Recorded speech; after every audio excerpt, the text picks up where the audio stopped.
It's just like If anybody is thinking, I said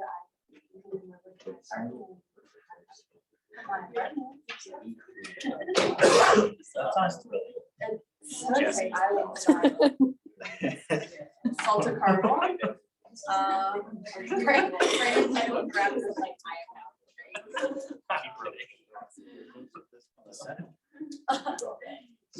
Brandon, if you can move to my apartment, I'd send that bottle home.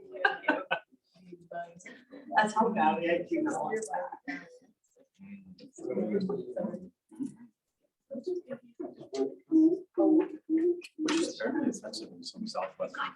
All right, folks, we're gonna go ahead and get started. Well, thank you for coming here and seeing Ms. Mathias' presentation. She has 3 questions on the board she's gonna answer. Who does she aspire to be as a teacher? What opportunities does she engage in to become a better one? Now she's gonna maximize her student teaching internship this spring. We'll have 30 minutes, we'll keep time at the back of the room. At the end of that, we'll ask for questions from the group, both online and in person. If you're online, we'd ask that you enter those in the chat. And we'll have 10 minutes at the end of the presentation for that. Krista, they're all yours. Awesome. Thank you guys all for coming. It really means a lot to know that I have this much support throughout my journey to become an ag teacher. So if you want, I have several handouts, not all unit plans, lesson plans, other assignments that I've completed throughout my time here. So if you want to see a QR code, to check it out. But with that, so how did I end up here? I did not come from a traditional ag program. I did come from more of a production background. My mom worked on a dairy till I was about 11 to 12 years old, so I was there all the time. I come from Mercer, Pennsylvania, which probably doesn't ring a bell because again, there's no chapters in that entire county, which is really sad. But since I didn't have FFA, I filled my time with horses, cows, and sports. And if you were wondering, yes, I've always been this obnoxious, if you can't tell. So I spent a lot of time. I love horses, big horse girl. So that could be embarrassing, but it's really not anymore. Again, I just love cows. I love being, I love laughing. I love making other people laugh. And again, I spent most of my life in agriculture. I grew up going to work with my mom. On the weekends, that's Maggie. She was really cool. She was kind of just like a dog. I mean, this cow literally just roamed the farm. And I love Highlands. I used to show them when I was in like 3rd grade. Used to get out of school. I've also spent a lot of time with my stepdad fixing my truck. That's my old truck.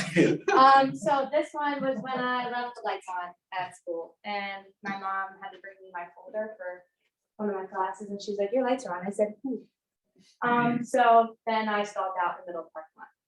But spent a lot of time working with my truck, doing some other stuff like I hate, like stacking wood. I hate that. I really do. I really hate it so much.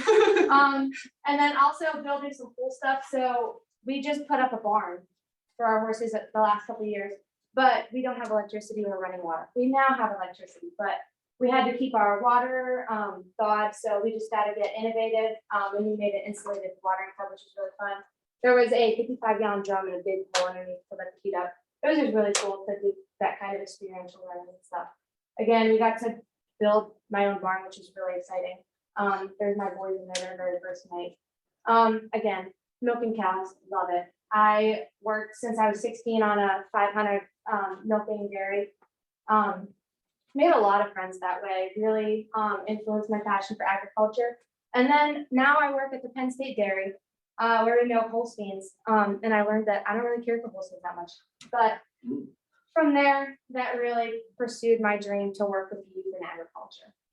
So our first question is, who do I aspire to be as a teacher? And we'll begin with where my love for teaching and youth began at Deep Valley Christian Service Camp. I grew up going there since I was probably 8 or 9 years old, and I have not missed the summer since.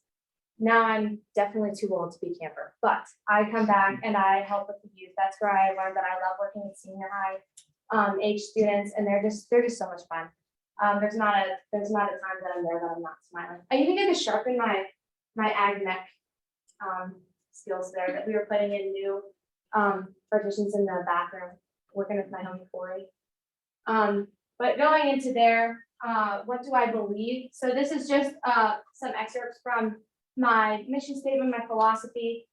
which was in the handout. So I believe that an ag classroom definitely needs to be hands-on. I think that students learn the most with experiential learning and being able to do things themselves.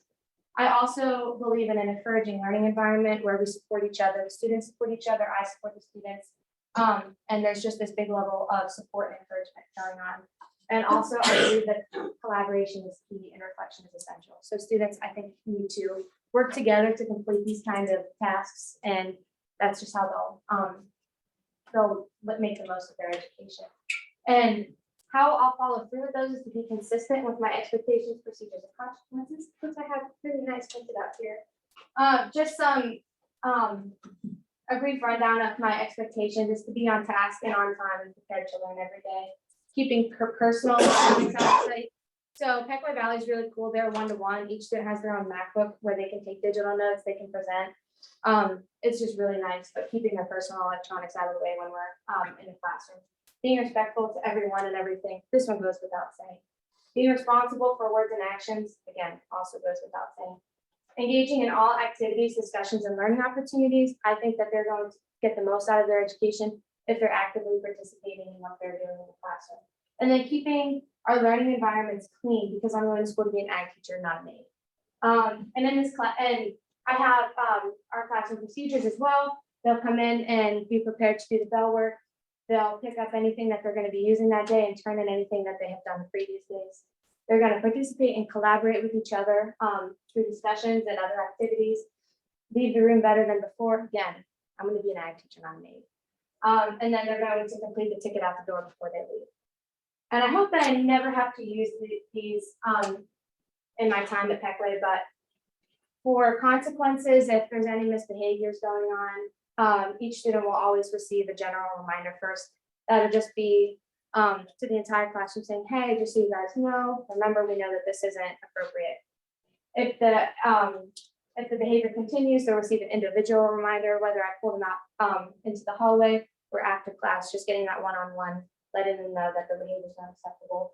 And at Peckway Valley, it's a little bit different. So students can't receive a lunch detention until they've been referred to the office. Their administration is incredibly supportive, and the office will take care of that if it's their first offense. So our third consequence is to be sent to the office and then let the office handle it from there. If the behavior continues, they'll serve a lunch detention, and then they'll also receive a phone call home in addition.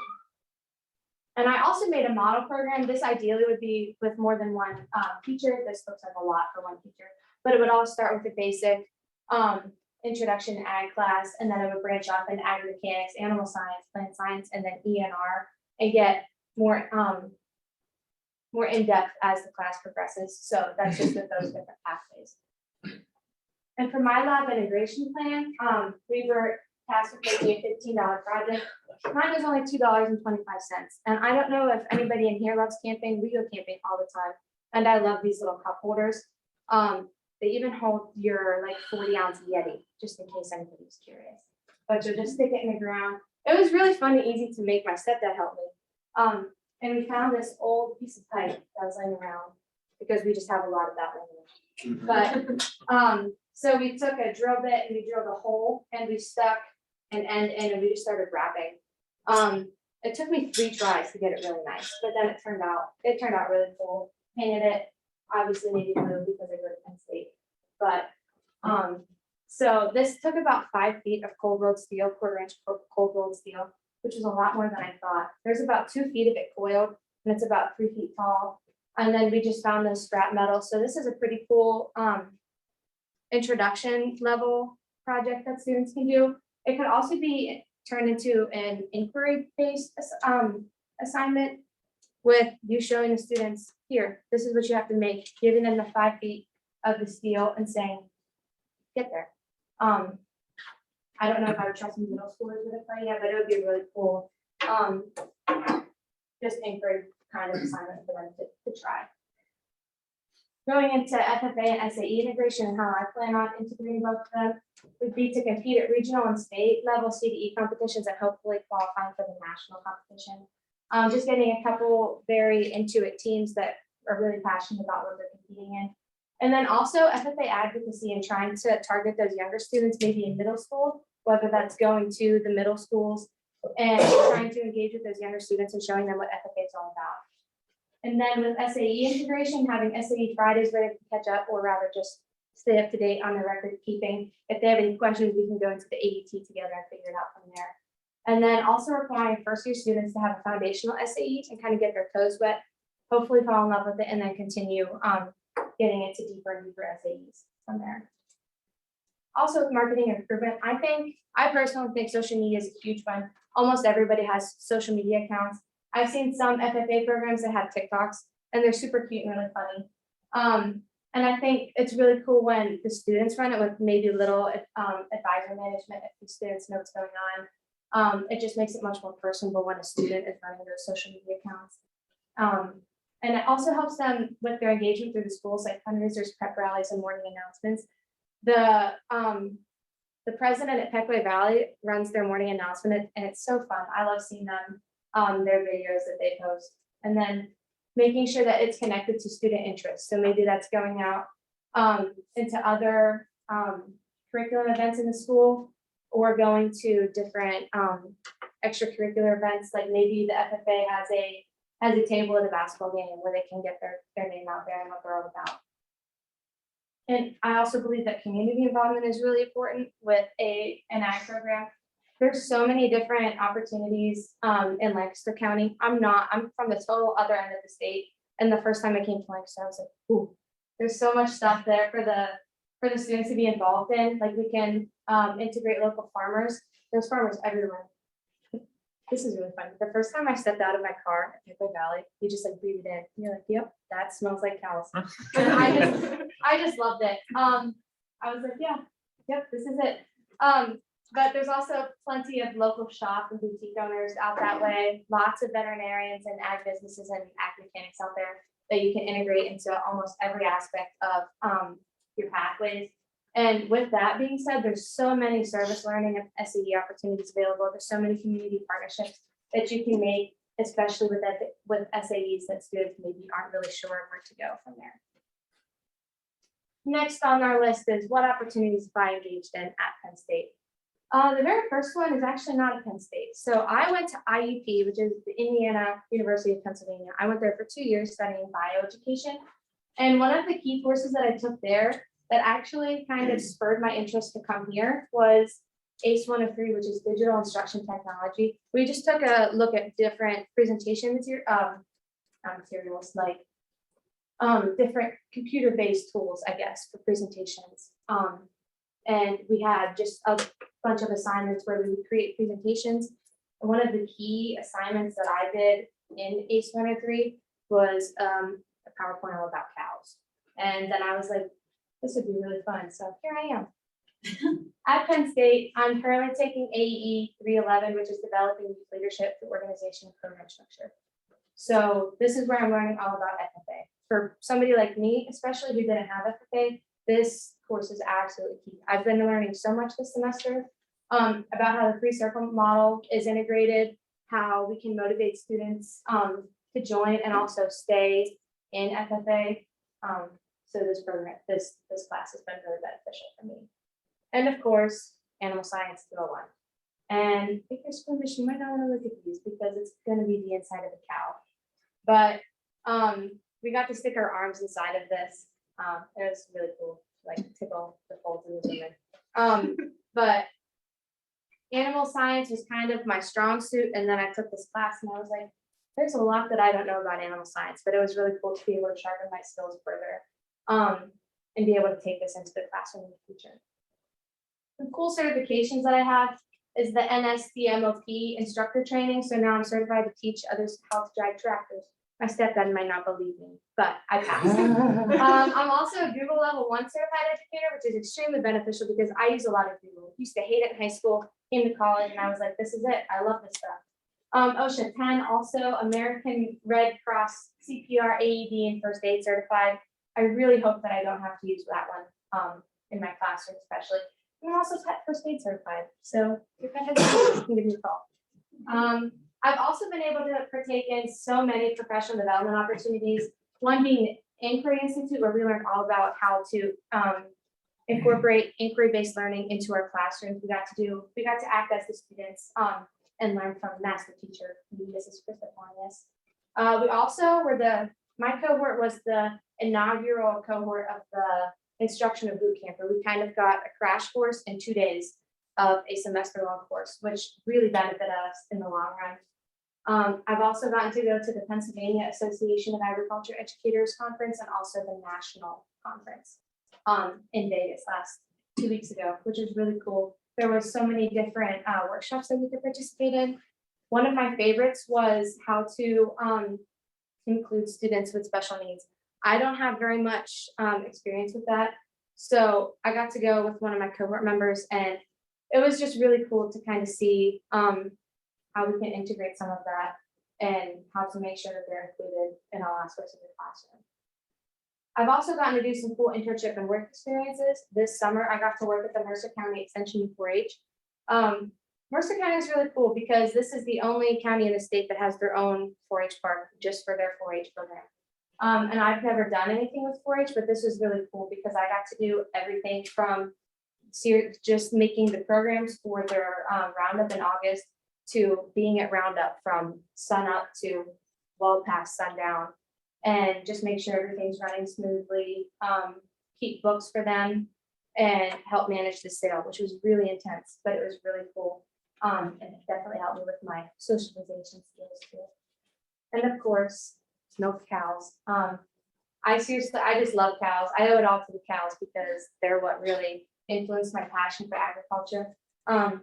I've milked every single Christmas since I started, and it's been so much fun. We have a hoot. I milk with my friends every Christmas. I'm already signed up. I've been signed up for Christmas since like July.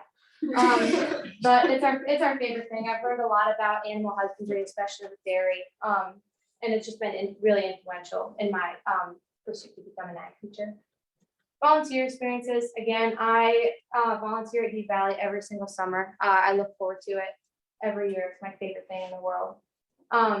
These people have really pushed me to come here, and it was because of a conversation with Darla. I hope you're on here, Darla. That why I'm here now.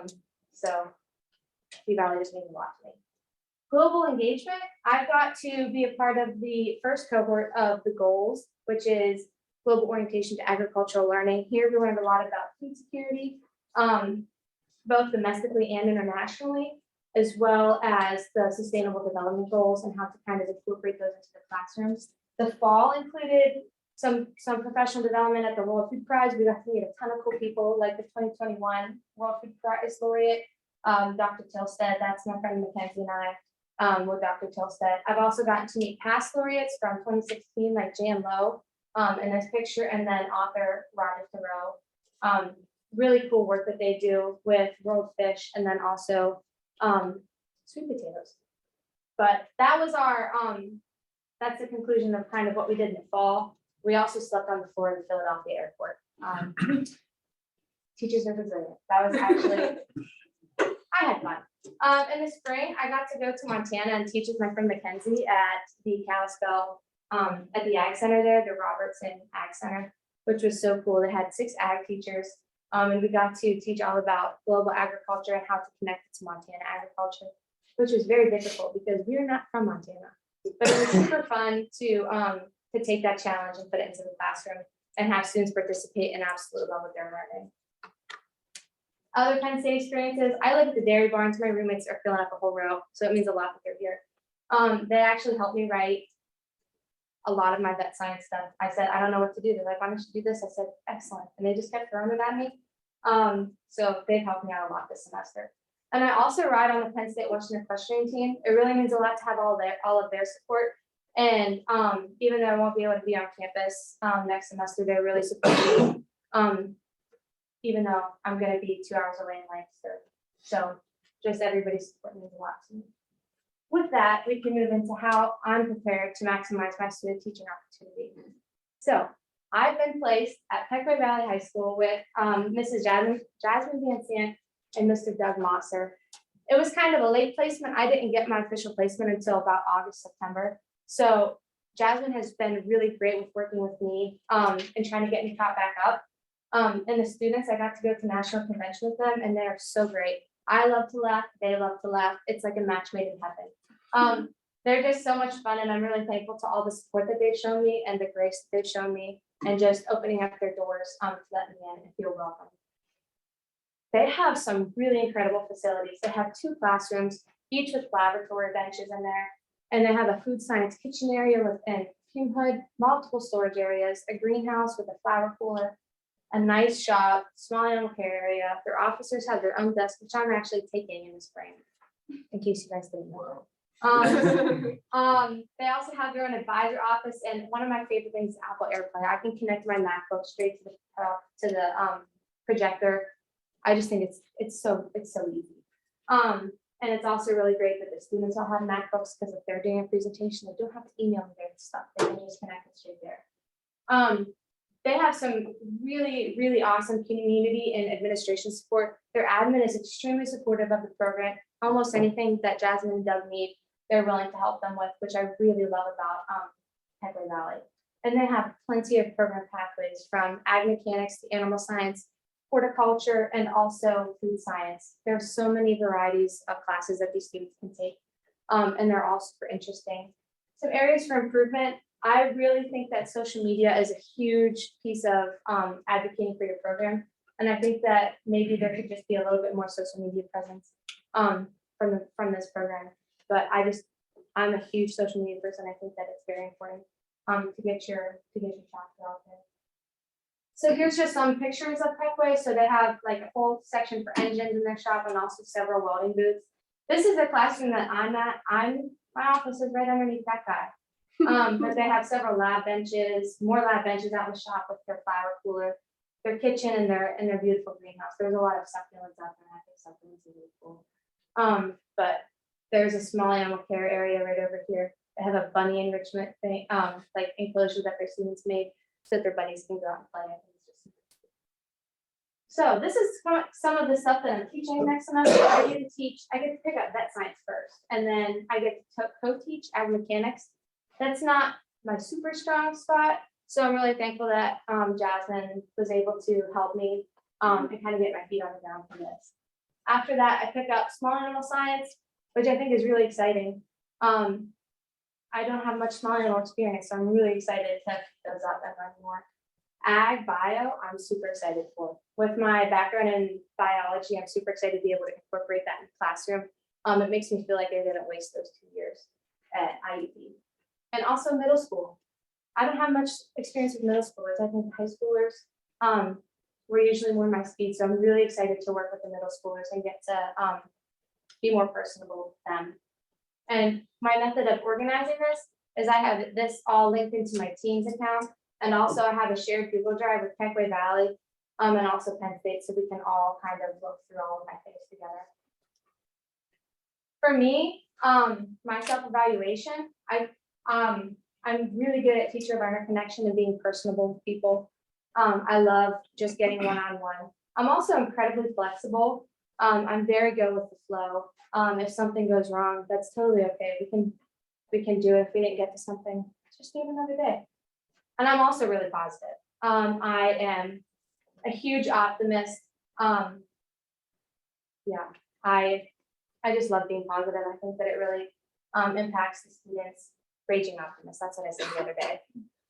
Some areas for improvement. You guys know that my time management is not always the best. I'm a huge procrastinator, and I just stay up way too late thinking, man, I should have done this earlier. And that's definitely where I plan on spending a lot of my improvement next semester is time management. And also immediate reflection. I'm not very good at completing an experience and thinking on it right then when the experience is still fresh in my mind. So I want to be able to keep like a journal with me. So after I teach a lesson, I can write down what worked, maybe what didn't work, and then I can have that and I don't have to think back in my brain too much. I also have some professional goals for this experience. And the first one is being intentional. Students, professors, my friends, and my family. If I say I'm going to do something, I want to put my entire heart into it. And I'm not just going to do it half-heartedly. I want to make sure that I'm being 100% intentional with everything that I do. And also asking for help when I need it from Heckley Valley and Penn State faculty and my friends and family. I'm not very good at asking for help either. And I think that it's something that I really need to work on so that it's not all on my shoulders. I also just have some fun goals for this experience. And one is to experience Lancaster. I'm from the total opposite end of the state. It's easier for me to go to Ohio than it is Lancaster. And I love agriculture, so I really want to experience all the different agricultural opportunities that Lancaster has. And I also want to become more comfortable leading youth. Sometimes they do scare me a little bit. And so I want to get more comfortable in those sticky situations, both formal and informal situations, like just volunteer work at Deep Valley and then being an educator, just to be more comfortable in front of them and being a leader. So with that, thank you all for coming. It really means a lot.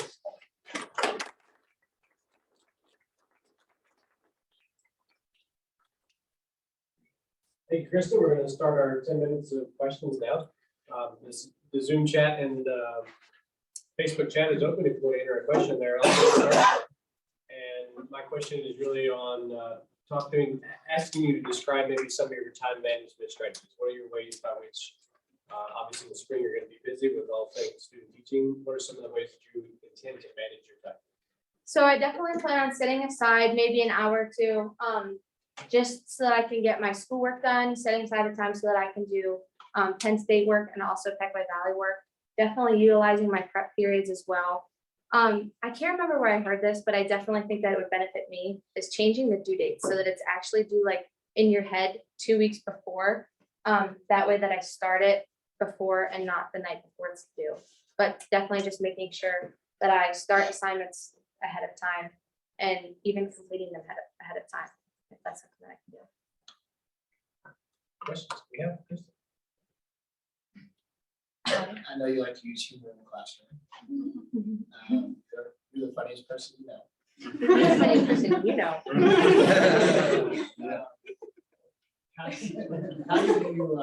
How do you toe the line between being, being fun and funny in class and making sure students take you seriously? I definitely think that setting that line the very first day, it's always easier to draw back a little bit than it is to, or I guess it's easier to go forward is what I meant than to draw back. So maybe starting a little bit less funny, but maybe laying down the law a little bit more at the beginning of this experience. And then as we get to know each other a little bit more, maybe taking back and allowing them to, I guess, just be more personable and struggling with the words, but I don't want to say less strict because I definitely have rules and expectations, but allowing them, yeah, it's just really hard not to blur the line, but just take back a little bit at the end. Krista, I need you to talk to me about why FFA is not just a club. What does it mean when it's intercurricular? I need you to show me evidence of that. So FFA is not one of those things that you just pick up after school. With the 3-circle model, it's all integrated together. And what you do in the classroom directly correlates with your FFA as well. All the students have to be in that ag class. They can't just be in FFA without taking an ag class as well. Can you give me an example, Krista? An example of the first part of why it's connected, it's integrated. What does that mean? How does that play out? You can be specific. So make like with CDEs as well. So you can. So what's a CDE and how does that connect to a classroom? A CDE is a career development event that the students will participate in at regional or state level competitions. And you can, like in a specific class, maybe vet science, you have 4 students that want to compete on that team, and you can take that team and you can have your team to compete with students that are interested and passionate about that topic. Great presentation, Krista. If there is a job that comes available in the next couple of weeks, and the other 11 members of this spring student teaching cohort are all applying for that job as well as you, and a question gets asked during that interview that says, there's 11 other people applying for this job. What about you makes you different than the other 11? And that difference has a positive benefit to you as a professional educator, adding to the fabric of the faculty at this job. What do you say? That's a really good question. I would probably mention definitely that I'm bringing a different twist on it because I didn't have FFA in high school, that I don't have any perceived notions for what an FFA chapter should be. I don't have that direct experience and I didn't stick with one, so that I just have fresh ideas and can make this chapter stand out and be its own.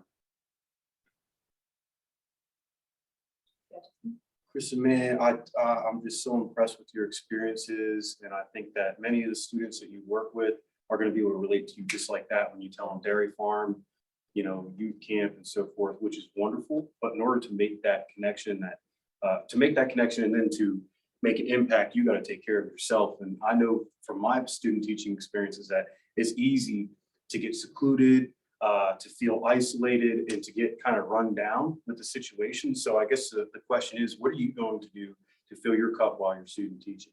Thank you. I really like that question. I've actually already had this conversation with Jasmine. That location is excellent. There's so many chapters there. And Jasmine had already actually invited me to kind of come and socialize and meet other ag teachers. Definitely young, just starting out female ag teachers, to be able to network with them. And one of the things that she said that they do is they have like a shop day and they all practice and spend their time in the shop. But also just that informal setting of being able to let your walls down. Yep. And create those relationships with other people in the area. I have a question for you. Great presentation. I like that you talked about ag bio, and I know you're excited about that course. I think it's a really neat one. And I'm curious how you think that plays into like program recruitment, I'll say, and attracting maybe members who wouldn't otherwise have that initial appeal or have that initial interest in FFA and ag education. That's a really good question. I really like your ag bio class at Techway because it's required that all sophomores take it. So every single sophomore is then eligible to become an FFA and do all of the other FFA activities like the CP and LPEs, go to meetings. I lost my train of thought, sorry. But I think that that's a really good way to showcase all of the cool things that they'd be able to participate in. So maybe it's that competition. Maybe you get the really competitive kid and you're like, you should join my team. Maybe it's that kid who's really, really good leader and you can get them onto your leadership team as well. Nice presentation. So you have shared that you were really strong in animal science, dairy science background. Talk to me about like what your future professional development looks like when you get when you move into a permanent position. Okay, that's a really good one. I really like that Penn State offers a lot of those. Like I see that they offer an environmental science professional development course. I probably, because I have more strengths in animal science, I would probably like to look at more plant science, ag mechanics, and environmental sciences kind of professional development, getting involved in maybe ones that the school offers as well, like just working with students with different needs than myself. But definitely just looking at professional development opportunities that I'm not so comfortable in that content area. You have kind of a production background, and Lancaster is got a lot of agriculture production. So what do you say to the student that gets thrown into your class that says, I don't want to farm, I don't want to be here, you know, I'm not interested in agriculture? I would tell them that that's totally okay. My goal is not to turn them into a farmer, but to turn them into an educated consumer. So I would kind of open the door to an SAE that maybe isn't totally revolving around agriculture. They can get a placement SAE and something that they're more interested in. I can't think of anything right off the top of my head, but I know that Lancaster is a pretty big city, so there's tech opportunities. If they want to be like a teacher, there's several different other opportunities, especially in SAEs that I can open the doors to them and not just shut them in agriculture as well.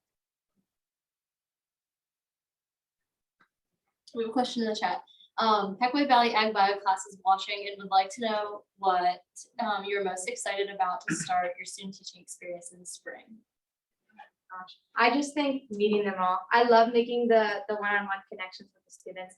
So I'm really excited to be able to meet them and get to know them and just be with them for the next 15 weeks. Thank you for the question. I'm really excited. Questions? Can you help us in thanking Ms. Mathias?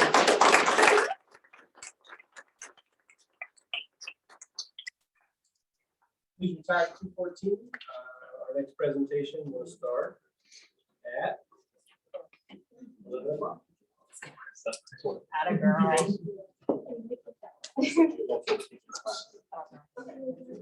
you.